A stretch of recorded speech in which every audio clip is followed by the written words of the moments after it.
Hey guys, so today I'm going to go over the 7.0 update. It comes out today, the 12th. Unfortunately, it's not out yet, so let's go over it. There's a lot of changes coming, and if you haven't already read up everything that you need to with respect to it, I would highly recommend going to dota2.com/700.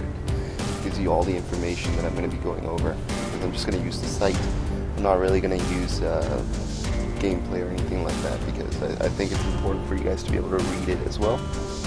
So, first things first, the new hero, Monkey King, has arrived. So, he's pretty interesting.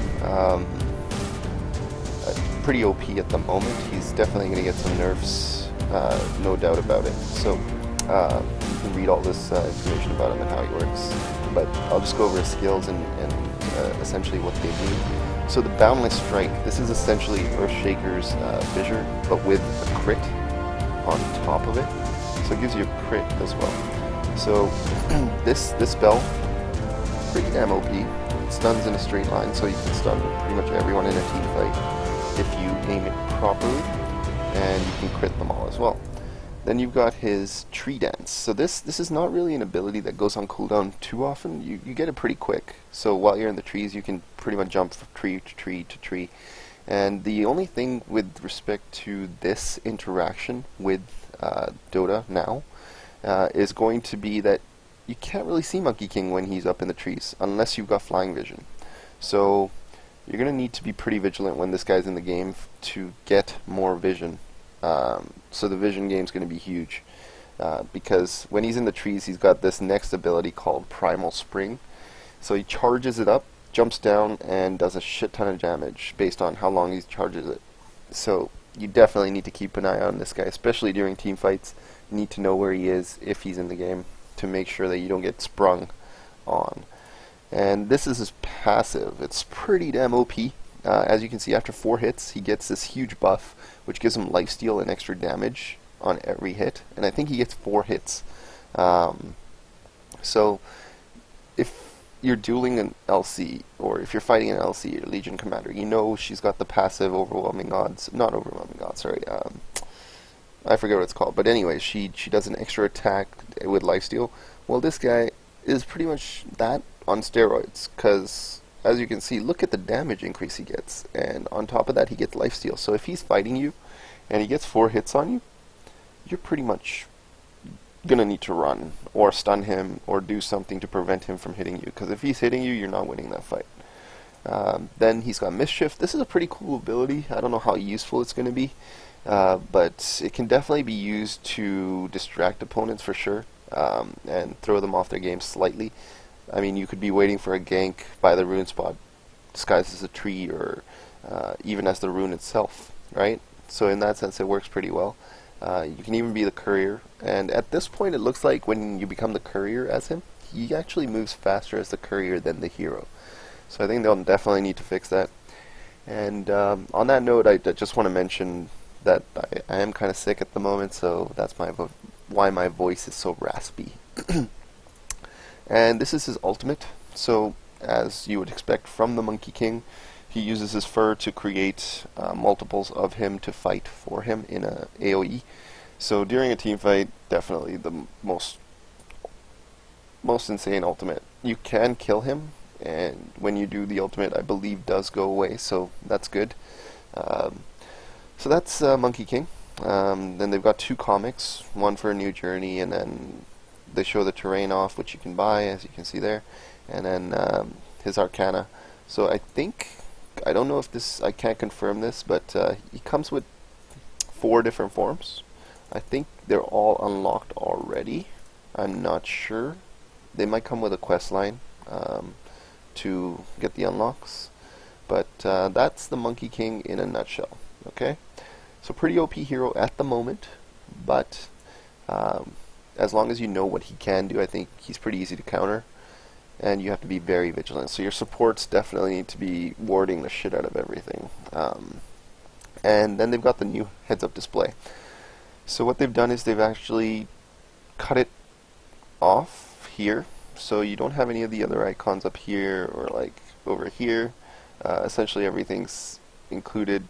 Your hero information's all up here, and you can actually check other things by holding Alt. So for example, if you held Alt, you could see what stats you have, and your agility, your strength, and your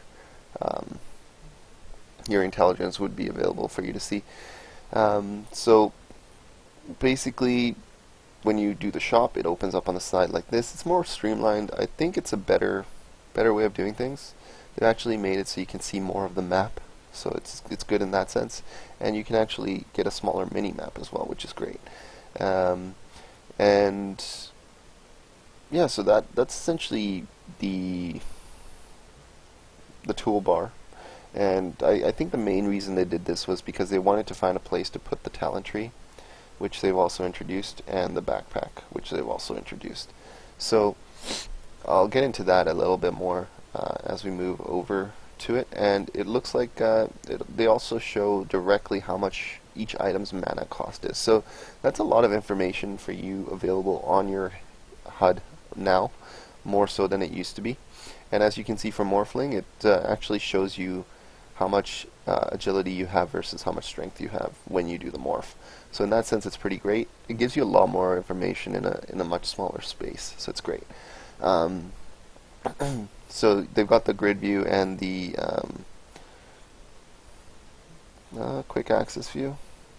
Yeah, so it's essentially the same in that sense. Shows you the stock, shows you everything, and it even tells you your buyback status now. So you don't need to check it ever. So that's great. And you can right-click to get courier options, which I know it's going to be helpful for a lot of people. I personally use the hotkeys for the courier, but a lot of people don't, especially the new players. So this is definitely very helpful. And you can drag items into quick buy. So that's the HUD. The new pregame I think is pretty cool as well. They've actually made it pretty arcadey in the sense, you know, like Street Fighter versus Capcom kind of thing. I feel like that's where they got the inspiration for this, because it looks very similar to that opening. It's like it shows you all the heroes versus with the little flames and everything. And you can actually, during your pick phase, you can actually hit Alt.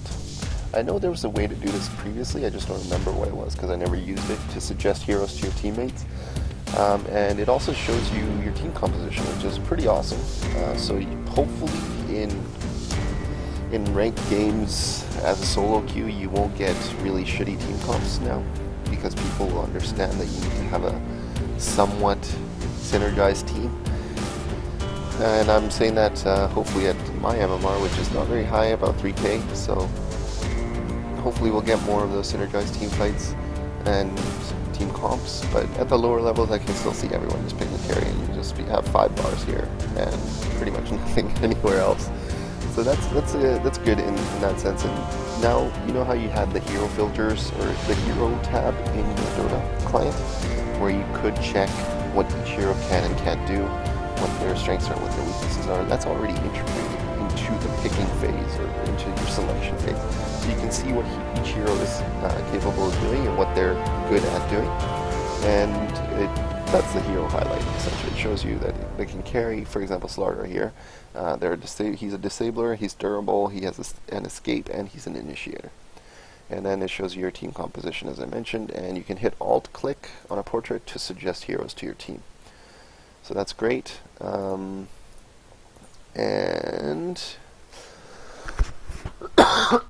excuse me. You also get a strategy phase. So now you don't need to quick buy your items as soon as you get into game. You can actually buy them pre-game, pre the beginning of the game. You get 30 seconds for this. You can even show your team where you think the enemy team is going to, or how they're going to lane, and where you want to put the obs wards. So in this example, they show that, come on, load, there we go. So in this example, they show that this guy thinks that he's going to go bot. He wants to put his obs there, and he thinks Axe and Zeus are going to be in bot lane.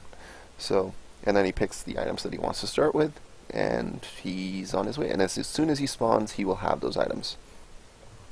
Then you've got the enhanced strategy map. This is the where you can place where you think the enemy is going to be. You can even plan, I believe, attack routes and so on. If you wanted to go for a level 1 smoke, I think this is where you would plan it. I don't know if it's got a feature for going and pick, like, I don't know if you can draw on it. They don't really mention that, but I haven't tested it either.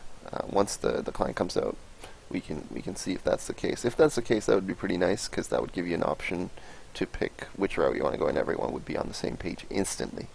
Then you've got, as I mentioned, the purchase items, so you can buy them before the game even starts. And then new gameplay. So they've moved the Roche Pit again. Now it's near the top rune spot in the river, so the river has been widened in that area, and the Roche Pit is there. And this new creep is also there. He's pretty annoying from what I read on him. So let's get into it. So first of all, hero leveling. So now they've got the hero talent tree. So this is a talent tree that you're going to be able to upgrade 4 times through your throughout your game. And you get level 10, you pick a talent, 15, pick a talent, 20, pick a talent, 25, pick a talent. So I'll just go over some of the spotlights. For example, I know Venge's magic missile immunity. So say the other team's carries have gotten BKBs. At level 25, you can get the spell immunity for magic missile, so you can still stun them regardless of them having BKB. So they've done a few spotlights, and they've gone into every hero talent tree, so I would highly recommend reading this, guys. On this website, they've got every single talent tree already laid out for you for every hero, and you can actually go over it and see what choices you would want to make. And it's definitely very important, because in a game, I don't think you're going to be able to see what talents they've picked, at least not that I know of. So if they pick something like, if they have a Wraith King and they pick no reincarnation mana, and you don't have an anti-mage on your team, and you go all out on the diffusal blades, and you're fighting this guy, and he just resurrects, and he's got an egg, so his entire team's still in Wraith form while he's dead, and he comes back up. It's pretty ridiculous. Actually, I don't think he would need to die outright for that. But anyways, so that's there, and then he can also get a shitload of attack speed and move speed at levels 15 and 20. So his initiation becomes better, his chase becomes better, and he just destroys your team. So you need to know these things. Very important to read the talent trees. For Venge, it looks like the attack speed at level 10, and she's either got the choice between going magic damage or attack speed or stats and movement speed, it looks like. And then you've got for Jakiro, I mean, this one's pretty interesting to me. At level 10, you can go for 15% experience gain. I don't know how important that is. I mean, if you're going for tower pushing, I would go with this, but or even just team fight or anything. But 15% XP gain is not bad. I mean, you're getting 10 extra XP every minute, right? Or every time you kill something, or 15% every time you kill something. So his cast range, essentially an Aether Lens, or half an Aether Lens, I guess. No, a quarter of an Aether Lens, but still, it's better than nothing. I mean, you're safer. You can be further back, and you can throw out your ice paths and your breathe fires and all that. And then for Shadow Fiend, I think this is the negative 7-second Shadow Rays at level 25, plus the 6% amplification that you can get at level 15, would make him insanely powerful with his Shadow Rays at the level 25 point. So that's pretty nuts. And then you've got the Crystal Maiden here, and she's got her talent tree. I'm not going to go over this. You guys can read up on that. So basically now the ultimate levels have changed as well. So this is pretty important. Rather than being 6, 11, and 16, it's now 6, 12, and 18. And they replaced the attribute bonus ability where you could select, I want to upgrade my attributes rather than a skill. It's not there anymore. You have to update or upgrade your skills, and then at certain levels you get the opportunity to upgrade your talent, which is 10, 15, 20, and 25. So you get that option. So XP's changed as well. It looks like you need less experience to level up. After level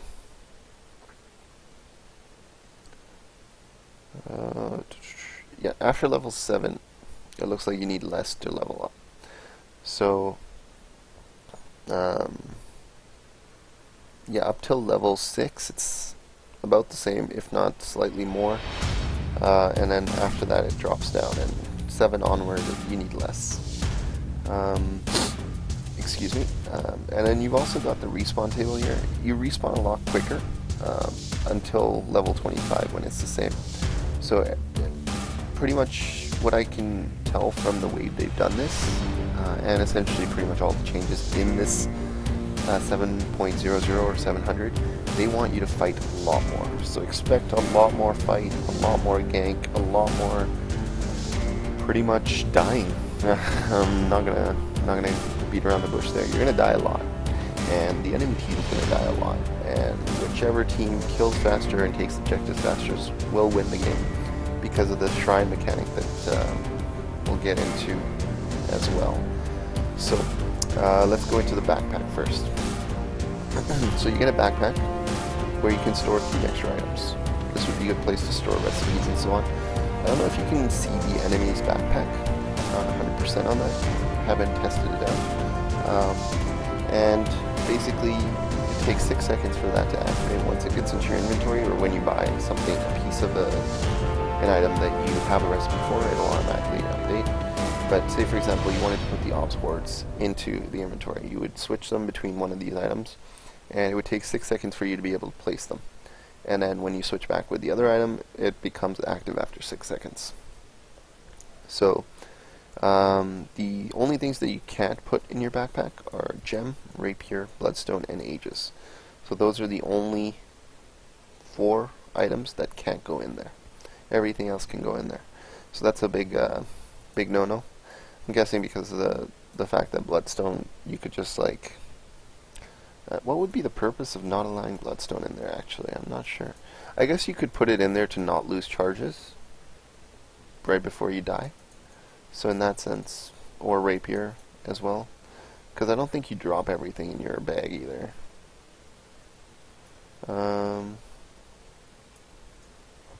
Let's see. Yeah, I don't think it doesn't mention it. I haven't tested that interaction, but I don't think that's probably the other reason they don't want you to be able to put these in your backpack. Okay, let's get on to the map changes. So, like I said, they moved Roshan over to the top rune. They've added shrines, so this is kind of like Heroes of the Storm. If you played it, you've got those shrines at every pretty much keep, or yeah, pretty much every keep where you can just get mana and health back. But in Heroes of the Storm, it's got charges. These shrines have an AoE effect. So, say for example, one of your teammates is low and you want to go for a smoke gank or like one of your supports, they can activate the shrine, both heal up, get all their mana, and go on their merry way and kill someone. So they have a 5-minute cooldown, and it does a 500 AoE for 5 seconds. That gives you 120 HP and 40 mana per second. And they don't grant vision, and there's 150 bounty, but the only time you can kill a shrine is after all the outer towers have been taken down. So you can't kill shrines before that. So now, bounty runes don't spawn in the river anymore. They're going to be spawning in 4 locations, so each jungle location on both sides of the map. So there's 2 jungles. There's going to be a main jungle and I guess the offlane jungle, you could call it. And you're going to have 2 ancient creep camps now, as opposed to just the one on either side of the map, as well as 2 hard camps, 2 medium camps, and 1 small camp. So there's going to be bounty runes that spawn in the jungles, so 2 on either side, 2 on Dire side, 2 on Radiant, and you can actually pick them up every 2 minutes. And now the interaction between bottle and the bounty rune, you can only replenish it for 2 charges when you pick up a bounty rune. And if you have a full bottle already, it doesn't go into your bottle. It automatically gets consumed. So you can't store bounty runes and get a refill on your bottle. Well, I guess if it's full, you don't really need a refill. So yeah, so let's get into the jungle now. They reworked the entire jungle. As I mentioned, both primary and secondary jungles are all connecting roots.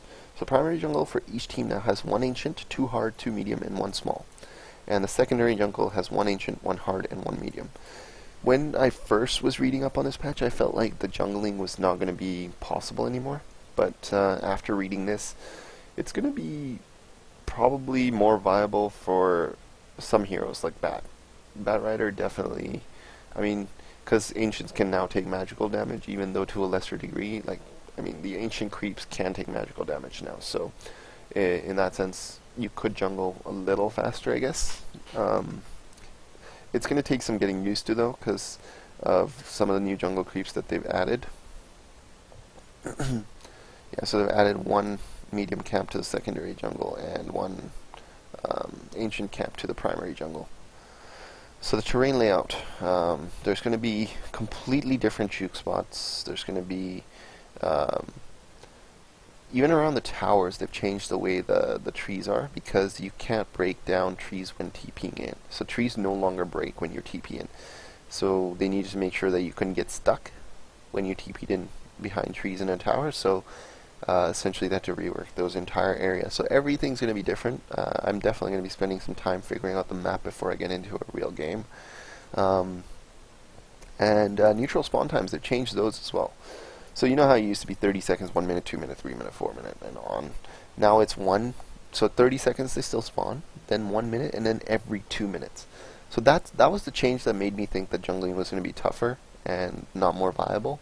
But the fact that they've added ancients to the large jungle as well as the off lane or secondary jungle, or a medium camp to the secondary jungle, makes me think that that 2 minute spawn time is okay, because you can actually go through all of those camps, because it's probably going to take you an extra minute to finish up probably like 40 seconds to finish up an ancient camp, realistically speaking, as you get like level 2 or 3.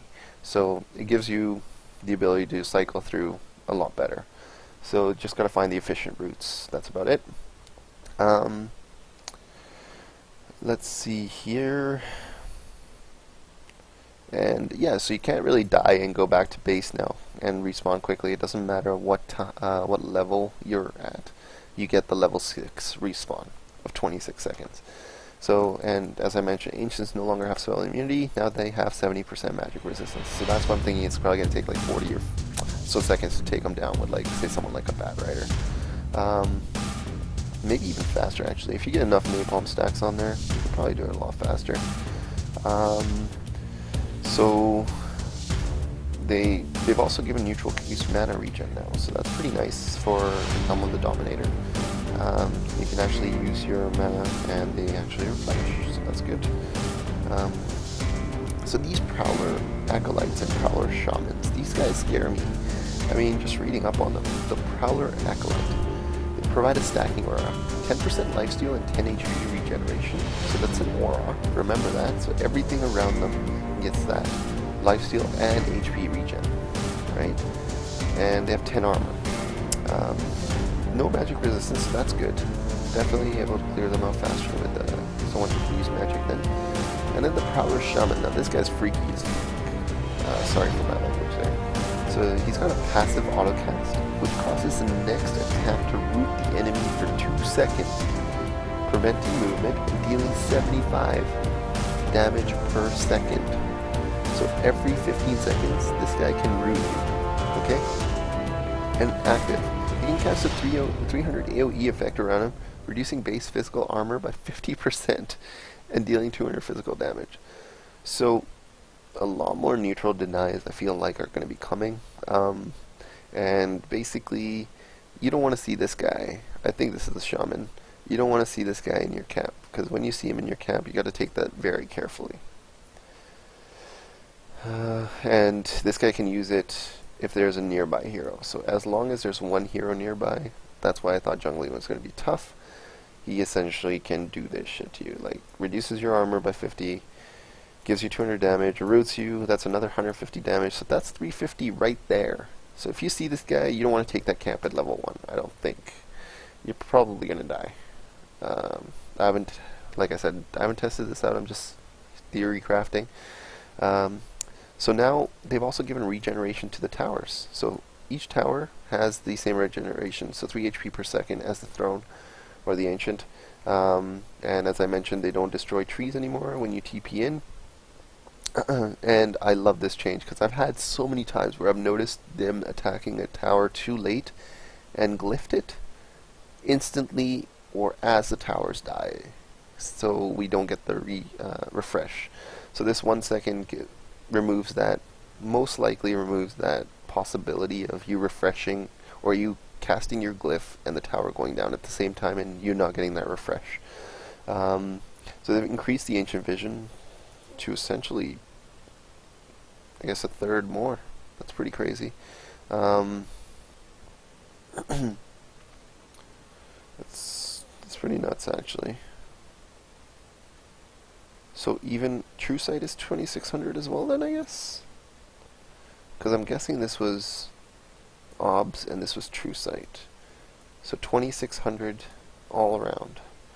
That's pretty big. So they reduced the effigy count, HP is increased, increased the armor of buildings, increased the bounty. Excuse me. And they've rescaled the tower damage, so you take more damage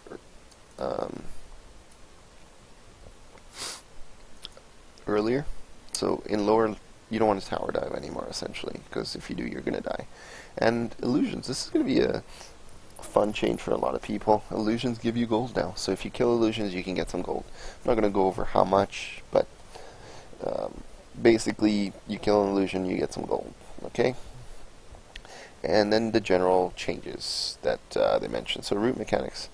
Root now disables the following movement spells. So Burrow Strike, Waveform, Blink Strike, Phantom Strike, Reality Rift, Pounce, Gear, blah blah blah. All of those are disabled. So if you root a Reality Rifting, what is that called? Underworld, he's fucked. So is this team. So you can root pretty much everything. Okay?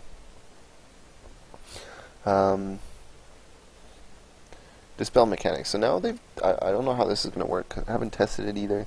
So there's undispellable. It'll tell you what abilities are undispellable, dispellable, or dispellable only by strong dispels. So each item that needs to tell you what type of dispel it is, if it's a dispel or a strong dispel, it'll refer that as well. So this definitely, I had this last game that I played, which was really annoying. As a Slark, I debuffed it, and it still did damage to me, which was fucking annoying. So I'm glad that's been fixed. And Insatiable Hunger is no longer dispellable from Broodmother, so that's good. Cleave is now a cone, which is really nice. Now you can actually pretty much position yourself so you do damage, more damage overall to the enemy team. Max movement is increased from 522 to 550, so you're going to see a lot more faster Bloodseeker. Well, I guess Bloodseeker doesn't really...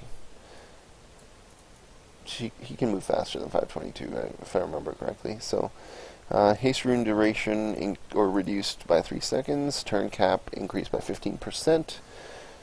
So that's a good change for, I guess, people like Bat, because you are going to slow people's turn rate even more. Okay? And lane creeps give 50% experience no matter what. I mean, in terms of when they're denied, it doesn't matter if they're denied by neutrals. Necrophos, Techies, Lycan, and Treant are no longer in Captain's mode for a bit, because I think they're still testing them out. Because one of the changes for Treant, I know it was that he can go invis as long as he's standing around trees. He doesn't even need Nature's Guys. They've changed that ability. They've changed it to something else. I'll go over that quickly. And for Techies, they changed his mine to a proximity mine, so it's visible, but it can only be destroyed if you directly attack it yourself. No A move doesn't work, and it detonates after, I think, 1.65 or 1.75 seconds as you get close enough, and it does an AoE damage that is not reduced the further out you are, so that's pretty nice. And they've also reworked Necrophos and Lycan, so that's the main reason they're not in the draft as well. or captain's mode, sorry. Um, so this is a pretty big change, I feel like. Pounce no longer disjoints projectiles, and neither does leap. So Slark and Mirana are going to have a bad time, I feel like, from now on. And I didn't know True Form did this, but I guess that's pretty interesting. The following abilities now disjoint projectiles: Test of Faith, Recall, and Morph Replicate. Which makes sense. These are all abilities that are insta-cast, I guess. Well, in Test of Faith, not so much in insta-cast. Recall, not so much in insta-cast. Okay, I see. So in order to cancel Recall, I guess you could have, hit them with something.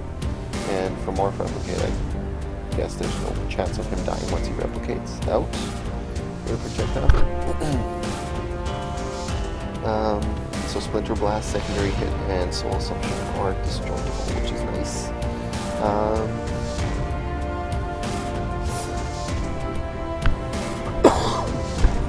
Excuse me. So you can use all these abilities against Ancients, which is nice as well.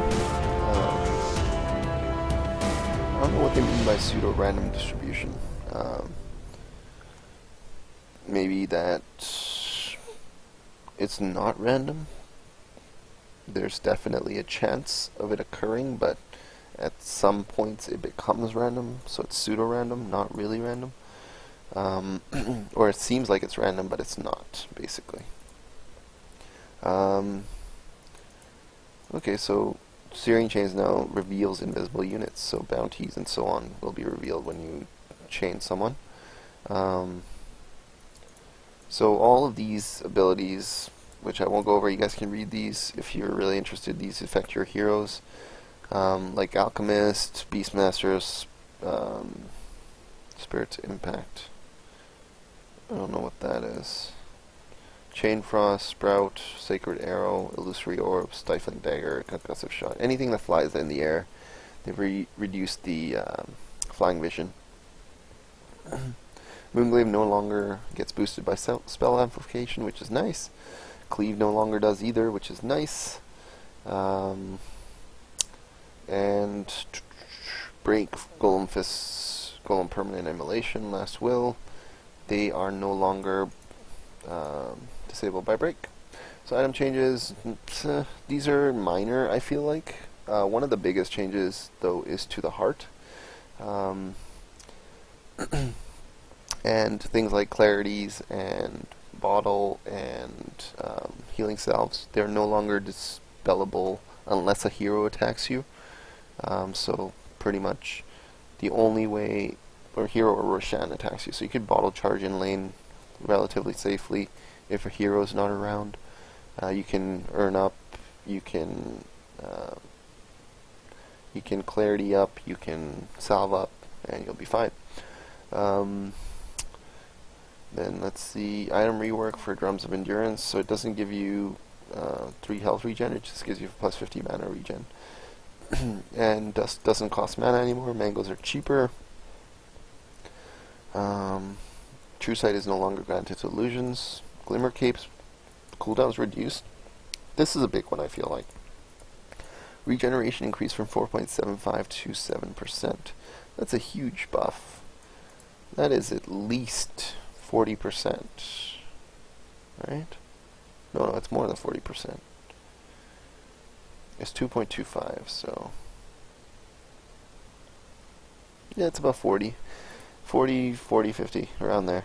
Close to 40, 43, 44? I don't want to do the math right now.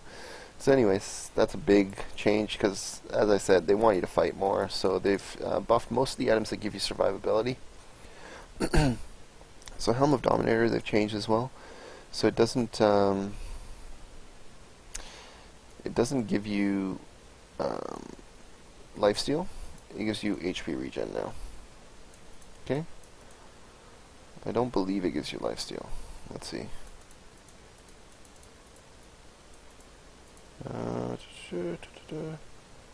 Yeah. I guess it still does, because it still requires... No, it doesn't require the Mask of Madness. So it doesn't give you lifesteal anymore. or whatever that mask is called. Fuck, we'll see it soon. Maelstrom, Prox, or Morbid Mask, there it is. Now provides 15 damage as well. I'm guessing. Yeah, it doesn't say it's reworked, so it gives you 15 damage as well on top of that lifesteal. And then for Mask of Madness, yeah, you get the 15 damage and 15 lifesteal, which is nice. And excuse me. Monkey King Bar no longer gives you attack speed. Necronomicon, they've changed the attack type from the warrior to basic, and mana burn cooldown reduced from 20 to 7. Holy shit. You're going to be burning a lot of mana if you can control it. Oblivion Staff, pretty much same thing. Increase the intelligence, reduce the damage, which makes sense for intel heroes. I think it's a better change because it basically negates this reduction, but for other heroes it's not. So if you probably don't want to get Silent State. It's not going to give you as big a benefit on other heroes, like non-intel heroes. So Arcane Orb or Octarine Core doesn't give you 50% mana regen either anymore. So that kind of sucks. Radiance has been buffed. More damage, and the illusion damage has been reduced though. So the Rod of Atos gives you a root rather than a slow, and it's a projectile rather than instant application. So Sage gives you more chance to maim, almost 4% chance increase, and duration increased by 1 second, so that's pretty nice. And for the Satanic, gives you an extra 50 damage, which is not bad at all, because you need the 50 or the Mithril Hammer now, as opposed to a recipe.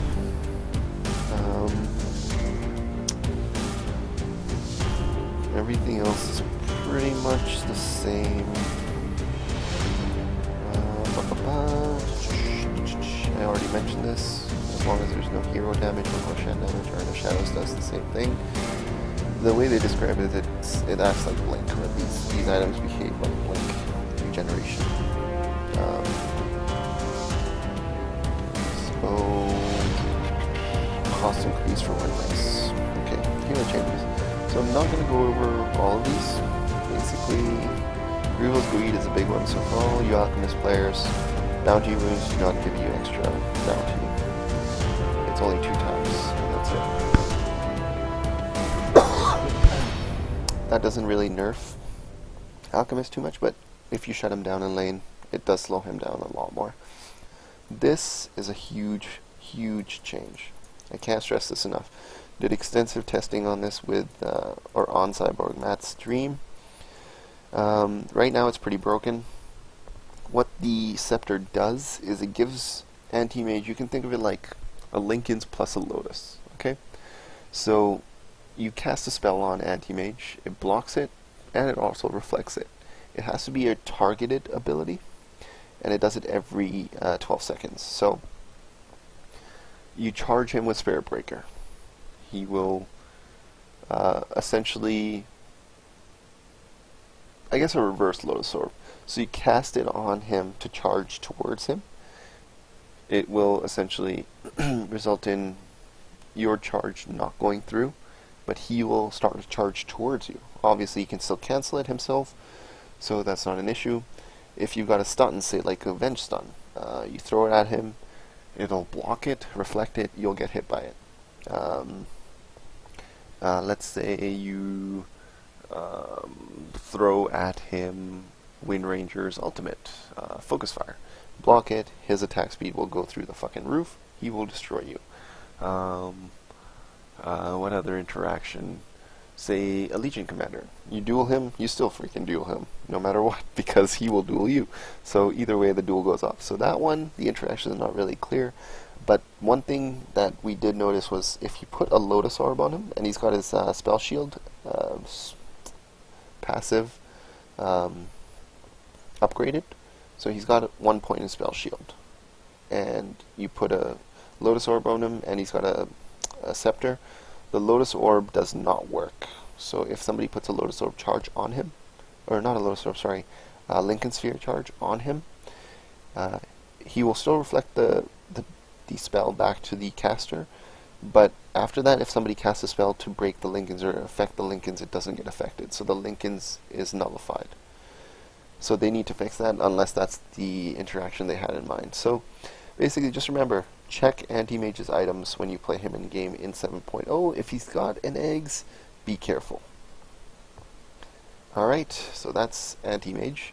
Arc Warden has been added to Captain's Mode. I won't go into the changes here. You guys can read that.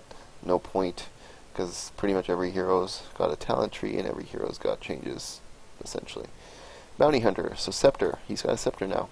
This is a pretty huge one as well. It allows his Shuriken to bounce twice on each hero. So it bounces on everyone once, then it goes through again. So you do double the damage with a Scepter upgrade. It's huge. You can pick off, as Trump would say, it's huge. You can pick off a lot of targets with this because it just bounces and kills everyone. If they're low enough in team fights, it's huge. It's definitely like a must grab for bounties if you're going to be team fighting, which all bounties do. So definitely going to be grabbing those on the bounties. Brewmaster, I think, from what I've read, it looks like he got a pretty big buff. But you guys can read that yourselves. Let's see, Scepter for Chaos Knight. So it reduces the cooldown on all phantoms and can be cast on allied heroes. So you can actually give your phantasm to allied heroes. I think that's what it's called, not phantoms. That's, I just think, the reference to his illusions. And Chaos Strike gives you, I think, a what does it do? Or Reality Rift, sorry. It applies a armor debuff, and Chaos Strike crit chance is increased to 12%, and lifesteal 50%. That's pretty nice. Got a pretty big buff, I feel like.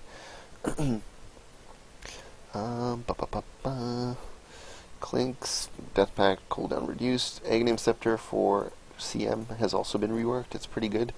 Now, I feel like it's better than it used to be. Basically, you cast Frostbite to anyone who is inside the freezing field for more than 2.5 seconds. So everyone gets frozen, and I guess you become Elsa. So there you go. Then you got Darkseer. Nah, not really that important. I guess it is pretty important, actually. No longer deals damage when heroes walk through it. And 75% slow when they cross. Oh wow, multiple instances of poison touch stack. That's pretty nice. That's pretty good. Gives you more killability. Mini stun increased by 0.1 seconds. Let's see. Oh, Dragon Tail is now fast projectile while in dragon form for Dragon Knight. That's interesting. Let's go down to, I think it's down here. Invoker's got a lot of changes. Definitely read up on them if you're an Invoker player, and if you're not, because you're going to be seeing a lot of him. Essentially, what they've done is they've changed EMP, they've changed Invoke itself, so it's just a standard cooldown of 6 seconds now, as opposed to scaling as you level. You don't need to upgrade it. Where is it? There's a big one down here. This is a Lycan rework. I'm not going to go into it because he's not in Captain's Mode yet. I'm not going to go into that either. Oh yeah, Phantom Lancer, PL. His Scepter now gives you the ability to Spirit Lance, for Spirit Lance to bounce to nearby enemies. So 5 times, maximum 5 times. Phoenix, pure damage to magical attack for Sunray. Magic HP decreased, or the Sun Ray damage has increased to 6.75 at highest level versus 5%. So it's a pretty big buff. Especially considering everyone's going to be getting survivability items. A lot of strength heroes are going to be in the game. I feel like Phoenix is going to make a pretty big comeback. And the base damage for Sunray has also increased, so definitely a pretty important spell once again. Queen of Pain, her attack time has been reduced. So this is a pretty cool change to Ricky as well. His Scepter. It increases the ultimate duration by 4 seconds and allows you to target an allied hero hiding them inside for the duration. So it pretty much gives you a save ability, kind of like Phoenix Ult, I guess, where you can suck them in and save them. This is a pretty big change for Sand King. You won't see any of those big blow-ups against PLs or against Chaos Knights where there's a lot of illusions in a fight, because Caustic doesn't apply to illusions anymore. Excuse me. Love this one. This is one of my favorite Scepter changes. Any spell that Skywrath casts when he has his eggs will cast another spell of that same type with a priority on heroes. Especially, I don't know how the priority system works, but it's going to be based on the most dangerous, I guess, or the closest. So you cast your ulti on one hero. If they come in for a team fight, it'll also cast on one other. So that's pretty nice. And then you got Slark's Scepter. This is a pretty interesting one. So his ulti, Shadow Dance, gives you an AoE of 325 and can hide allied units or allied heroes underneath it as well. So pretty much everyone gets his ulti. And for a sniper, you get an AoE ulti. So he basically locks onto multiple heroes and in the AoE and shoots at them all at the same time. That's why I feel like Alk's not really going to go out of the meta, because with all these new scepters and the ability to give them to heroes, oh yeah, this guy's got huge changes. So yeah, definitely read up on techies. You're going to need to know what he can do now. He's going to be in a lot of games too, because status traps no longer expire, and it's a lot. Yeah, back to Alk being in the meta, I feel like he definitely will be. He can give eggs to pretty much everyone, and in that sense, cause them to wreak havoc on the enemy team. Underlord has been added to Captain's Mode. They changed his Pit of Malice. Not going to go into it. Basically, it doesn't do damage anymore. They've given Viper more damage. Visage, I didn't really read up on him. Veer, they've given more agility to. Whoa. So Power Shot weak if it's in a multiple hero situation. But the overall damage is increased, so we'll have to see how much of that is an actual decrease in damage. So Zeus's Scepter gives you a new ability. This is a pretty cool one. Nimbus, that creates a storm cloud anywhere on the map. The cloud casts lightning bolt automatically on the closest enemy within 400 AoE every 2.5 seconds. Scales with cooldown reduction. Okay, cool. Cooldown lasts 50 seconds. 50 seconds. Requires 8 hits from range heroes to kill, 4 from melee heroes, and has a 100 gold bounty. Nimbus Summon is a global cast range. So, you could be anywhere on the map farming away. Your team gets into a team fight, drop the Nimbus, good to go. It's going to work very well with heroes like... oh yeah, that's another thing that I didn't mention. Where are you? Enigma. It's pretty cool. I like this change. It's not really a big deal, but it just is a cool change. So I just want to show you guys. Where are you? You know, in hindsight, I should have just done Control F, but whatever. E. There we go. Enigma. Black Hole has now slowly rotates enemy units as it pulls them into the center. That's pretty awesome. I know it's not really a big change, but I feel like that's awesome. So now they've actually given new models to Viper, Slardar, and Enigma. So they all look a little cooler. And community authorized bots, so you can script your own bots. Remodels right here. And map improvements. So trees get bigger when you do showcase mode, so it gives you a more realistic idea of your hero scale in comparison to the trees. Trees blow in the wind, dynamic grass so it moves around, and that's pretty much all the changes. in this patch. I know I didn't go over all of them in detail, and I hope you enjoyed this quick overview. Please don't forget to read them, and don't forget to click that notification button so every time I put up a video you get a notification, and please do subscribe as well. And thank you for watching.